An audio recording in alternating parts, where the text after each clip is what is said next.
Daddy would be so proud that I managed to get the family together again. With some of his closest friends, I honor all of my dad's wishes, and although we hit a lot of bumps in the road through the years, I'm happy to say that the last 2 I spent with my dad had to be the best years of my life.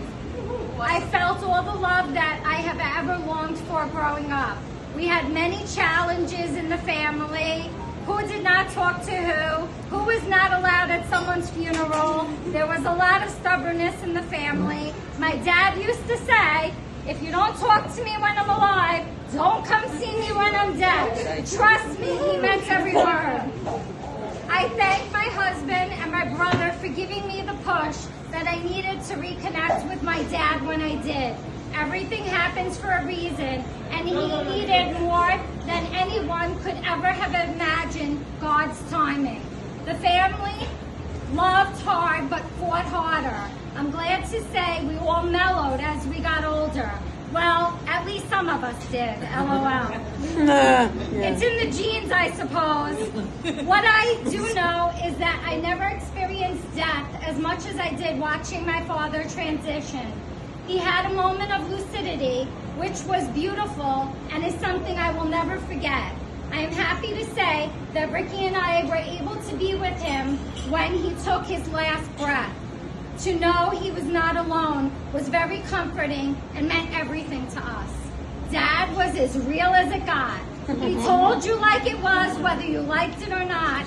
He did a lot of yelling, which was not always fun listening to, but he also had a loving side, especially for his children, his animals, except when he was hunting. Every season, LOL, I still have a hard time watching Bambi. Thanks, Dad. Holidays were always fun growing up, aside from the occasional outbursts, which was our family normal. Sadly, we have grown up a lot of us. We went our separate ways. I guess that's just the way life works sometimes.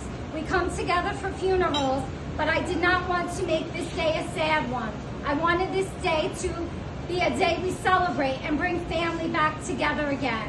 I know Daddy, Grandpa, Grandma, and Uncle Phil, my godfather, would be proud of me for getting this to happen.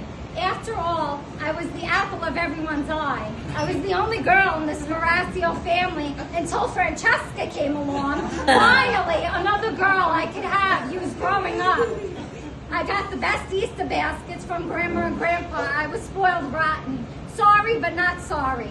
The boys had a bond of their own, and Grandma and Grandpa really adored us all. My mom gave me instant siblings when I was born, so I was not the only child. Although at times, the age gap, I felt like I was the only one. The only one that gave me special attention was my cousin Philip III. And the Smurfs forever bond us. Thank you for having them call me when I was a little girl. I will never forget that. Thank you. Glad to say I am the baby, and you are in charge now. Glad to say this adulting is overrated. To be young again and believe. Another quick story I remember growing up, we all had Christmas at Grandma and Grandpa's house downstairs. I heard a thump in the ceiling following jingle bells. I could not run up the stairs fast enough to see Santa. He was already gone when I got there, but the presents were all around the Christmas tree. Thanks to my brother for being Santa through a child's eyes. It was the most magical moment I could remember growing up. Now we have nieces, nephews, cousins, second cousins, and now our latest addition, we have my great nephew Abel. I am very honored and blessed to say our family is expanding, and after today, I hope we all come together more often and keep in touch, not just for sad occasions, but to celebrate the good times and make memories as we did in the past. I hold on to those memories because life as we know it is short and tomorrow is never promised. As Daddy always said, you know when you're born, but you don't know when you're going to die. Tell everyone you love them, live life to the fullest, and not take anything for granted. God bless you all, and thank you for coming. All right, Leila.